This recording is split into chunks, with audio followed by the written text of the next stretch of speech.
Kita semua pasti pernah lah ya ngerasain momen pas kecemasan itu datang nyergap. Rasanya tuh, aduh kayak ada alarm bunyi terus di dalam diri, gak berhenti-berhenti, dan maunya cuma satu, gimana caranya matiin ini, sekarang juga gitu. Sering banget kita nyari tombol darurat, solusi instan biar reda. Nah, kali ini kita mau bahas lebih dalam nih dari materi yang Anda bagikan, bab 24 buku Dr. Julie Smith, Why Has Nobody Told Me This Before? Bab ini tuh menarik banget karena fokusnya ke teknik-teknik yang sering diajarin di awal-awal terapi. Praktis banget. Sesuatu yang bisa Anda pakai ya saat itu juga. Jadi tujuannya ya buat ngebekali diri kita semua dengan alat buat nurunin intensitas cemas. Minimal nggak sampai jadi panik lah. Oke, mari kita bedah bareng ya. Iya, tepat sekali. Fokus utama bab 24 ini memang ke respons fisik kita pas cemas itu muncul. Dr. Smith sengaja milih teknik yang gampang dipelajari dan efeknya tuh kerasa lumayan cepat. Ya bukan berarti cemasnya hilang permanen ya tentu aja enggak. Tapi ini kayak P3K gitu. Pertolongan pertama yang penting banget. Oh, oke, alat pemadam kecil gitu ya? Nah, iya bisa dibilang gitu. Mungkin nggak ngatasin sumber masalah besarnya, tapi efektif banget buat cegah api kecil jadi kebakaran. Fokusnya di intervensi saat itu juga. Oh, oke oke paham. Mari kita mulai deh alat pertama dari Dr. Smith. Ngendaliin pernapasan. Ini kedengerannya klise banget ya, tapi pasti ada alasannya kenapa ini selalu jadi yang pertama disebut. Kalau lagi cemas, nafas kita gimana biasanya? Spontan, jadi pendek-pendek, cepet, dangkal gitu kan. Dada sesek, kayak kurang udara, padahal ngos-ngosan. Pernah kan? Itu respons otomatis tubuh yang umum banget. Buku ini ngejelasin kalau secara naluri ya, tubuh kita tuh lagi usaha masukin oksigen sebanyak mungkin. Bagian dari mekanisme lawan atau lari itu. Oh, buat persiapan aksi gitu ya? Iya, betul. Buat siapin otot. Tapi, ironisnya, dalam konteks cemas zaman sekarang, yang seringnya nggak butuh lari atau berantem fisik, napas yang terlalu cepat ini, hiperventilasi ini, malah bikin buruk. Kebanyakan oksigen, kurang karbon dioksida, itu bisa bikin pusing, kesemutan, malah makin panik. Wah, nah di sini nih berarti kuncinya ya, kita bisa secara sadar ngambil alih kendali nafas buat ngasih sinyal aman ke sistem saraf kita. Jadi gimana tuh caranya? Bagian sistem saraf yang tugasnya buat istirahat dan cerna. Kebalikannya, lawan atau lari. Ada satu detail fisiologis penting nih yang ditekankan Dr. Smith. Bikin hembusan napas atau ekselasi lebih panjang atau lebih kuat dari tarikan napas, inhalasi. Oh, kenapa gitu? Kenapa pas ngebuang napasnya yang penting? Karena ekselasi yang lebih panjang itu terbukti langsung merangsang namanya saraf vagus. Nah, saraf ini perannya penting banget buat nenangin detak jantung, nurunin tekanan darah.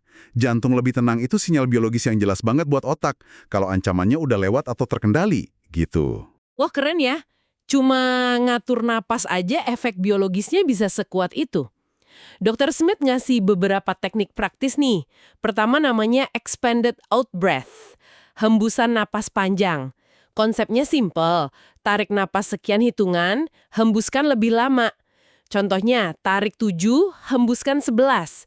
Tapi apa harus banget 7 sama 11 nih angkanya? Enggak sama sekali. Itu cuma contoh aja kok. Fleksibel aja. Intinya cari ritme yang nyaman buat Anda, yang bikin tenang. Mungkin 4, 6, 5, 8, atau ya kombinasi lain. Yang penting tuh durasi hembusan napasnya secara sadar dibikin lebih panjang dari tarikannya.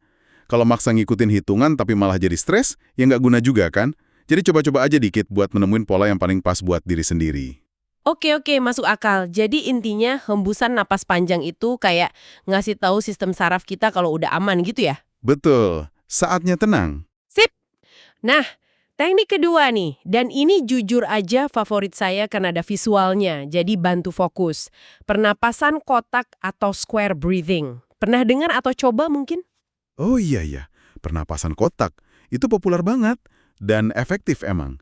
Karena gabungin kontrol napas sama pemusatan perhatian atau mindfulness itu.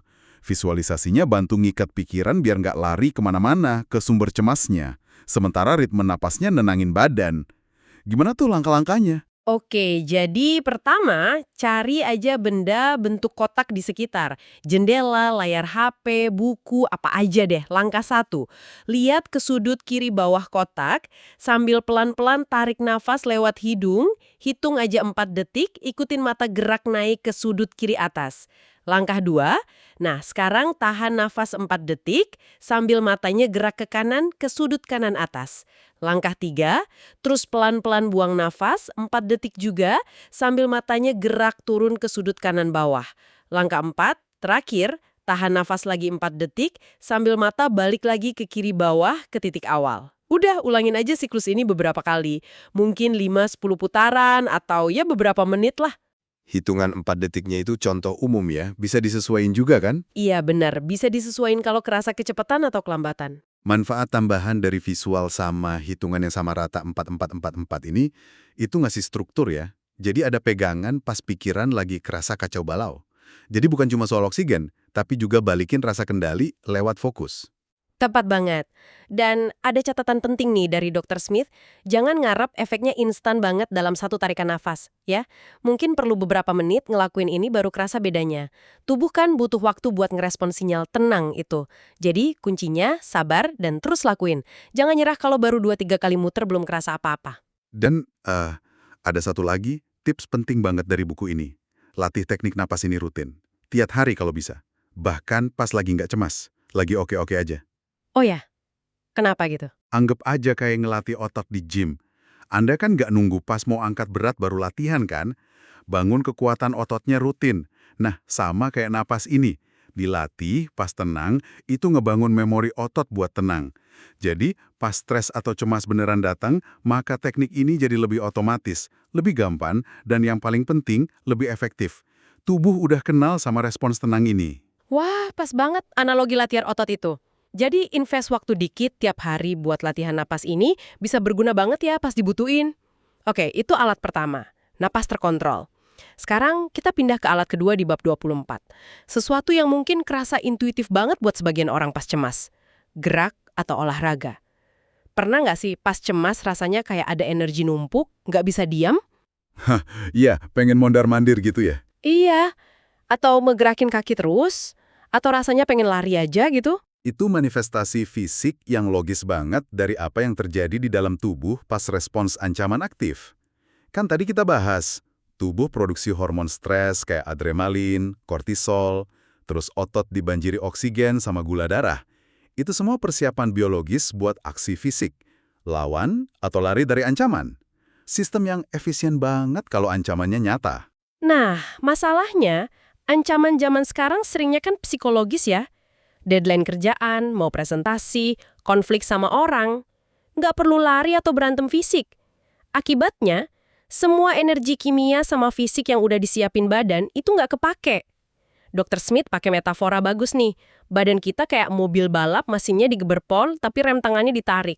Oh, jadi energinya kejebak gitu ya? Iya, hasilnya yaitu gelisah, gemetar, jantung deg-degan, keringetan, otot tegang, ada dorongan kuat buat gerak tapi nggak tahu harus ngapain.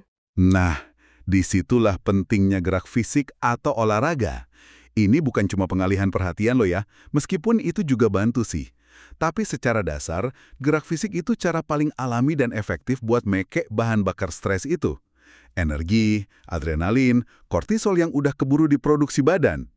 Dengan gerak, Anda kasih saluran buat ngelepasin energi yang kejebak itu. Badan ngelakuin apa yang secara biologis emang udah disiapin buat dilakuin. Jadi kayak ngabisin bensin stres gitu ya? Persis. Setelah energinya kepake lewat gerak, sistem tubuh bisa mulai balik ke kondisi seimbang lagi, lebih gampang. Ini cara nyelesain siklus respons stres secara fisik. Intinya, gerak itu cara alami buat bakar habis bahan bakar cemas. Terus gerakannya harus kayak gimana? Harus langsung lari maraton gitu? Nggak harus selalu yang intensitasnya tinggi banget. Meskipun ya, aktivitas yang lebih intens seringkali ngasih pelepasan yang lebih cepat dan kuat. Dr. Smith nyaranin macam-macam sih. Bisa jogging santai keliling komplek, bisa latihan HIIT kalau emang biasa, nari heboh pakai musik favorit di kamar, lompat tali, atau bahkan yang simple kayak naik turun tangga cepet beberapa kali, atau push up, jumping jacks. Jalan cepet aja 15-20 menit udah bisa bikin beda kok. Kuncinya gerakin otot besar, naikin detak jantung sebentar. Saya bisa bayangin sih rasanya, abis gerak gitu biarpun bentar, seringnya ada rasa lega gitu kan di badan, tegang di bahu agak kurang, napas lebih plong. Buku ini juga nyebut efeknya bisa kerasa pas kita udah selesai gerak, terus coba rileks. Mungkin pas duduk abis jogging itu rasanya lebih membumi, lebih tenang badannya, bisa bantu tidur juga katanya. Tepat. Pelepasan fisik ini sering diikuti sama turunnya tegang otot dan pikiran jadi lebih jernih. Plus, olahraga kan micu endorfin juga. Itu neurotransmitter pereda nyeri alami sama peningkat mood. Jadi manfaatnya double. Ngabisin hormon stres, ngeluarin hormon rasa enak.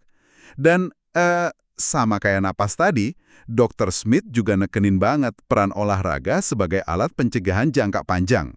Maksudnya olahraga rutin pas lagi nggak cemas gitu? Persis. Jangan nunggu badai cemas datang baru gerak. Bangun rutinitas olahraga yang konsisten, bahkan di hari-hari baik, itu investasi luar biasa buat ketahanan mental kita. Olahraga rutin bantu ngatur sistem respons stres, jadi nggak gampang reaktif. Juga ningkatin kualitas tidur, mood secara umum, rasa percaya diri. Semua itu bantu kelola cemas jangka panjang. Jadi, anggap olahraga bukan cuma obat pas kambuh, tapi kayak vitamin harian buat kesehatan mental. Pakai teknik kayak hembusan napas panjang atau pernapasan kotak yang visual itu buat langsung nenangin sistem saraf. Kedua, pakai gerakan fisik atau olahraga buat ngelepasin energi stres yang numpuk di badan. Dua-duanya kedengaran praktis banget dan bisa dilakuin kapan aja ya. Bener.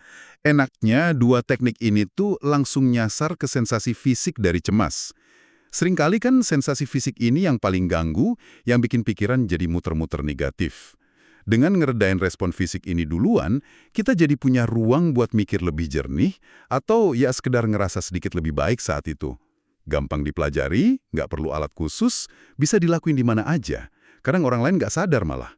Fondasi kuatlah buat manajemen cemas saat ini juga. Oke, mari kita rangkum dikit ya apa yang udah kita gali dari bab 24 buku Dr. Julie Smith ini. Intinya, ada dua strategi utama yang bisa langsung kita pakai buat nurunin asa cemas pas lagi datang. Satu, secara sadar, pelanin dan atur napas, fokus ke hembusan yang lebih panjang. Contohnya pakai pernapasan kotak. Dua, gerak fisik buat ngelepasin energi dan tegang, bisa jogging bentar, nari, atau apa aja. Kunci suksesnya, kayak yang ditekankan terus sama Dr. Smith, adalah nyoba dan yang paling penting, latihan rutin terutama pas lagi tenang, biar jadi otomatis pas dibutuhin. Tepat sekali. Teknik ini pertolongan pertama yang berharga banget buat aspek fisik dari kecemasan. Bantu matiin alarm fisiologis yang bunyi kekencengan. Nah, ini bawa kita ke renungan penutup nih. Mungkin menarik buat Anda pikirin lagi. Setelah berhasil pakai napas atau gerak buat nenangin badan, terus gimana? Gimana kita bisa mulai ngadepin pikiran-pikiran cemas yang seringnya jalan bareng sama sensasi fisik itu? Apa dengan ngeredain fisik secara konsisten bisa mulai ngubah cara kita mandang dan ngerespons pikiran cemas itu? Penggunaan alat-alat saat ini juga ini, gimana ya dampaknya buat ngebentuk hubungan jangka panjang kita sama pengalaman cemas secara keseluruhan? Ya, itu mungkin jembatan ke pemahaman yang lebih dalam ya. Sesuatu buat direnungkan sambil terus latihan apa yang kita bahas hari ini.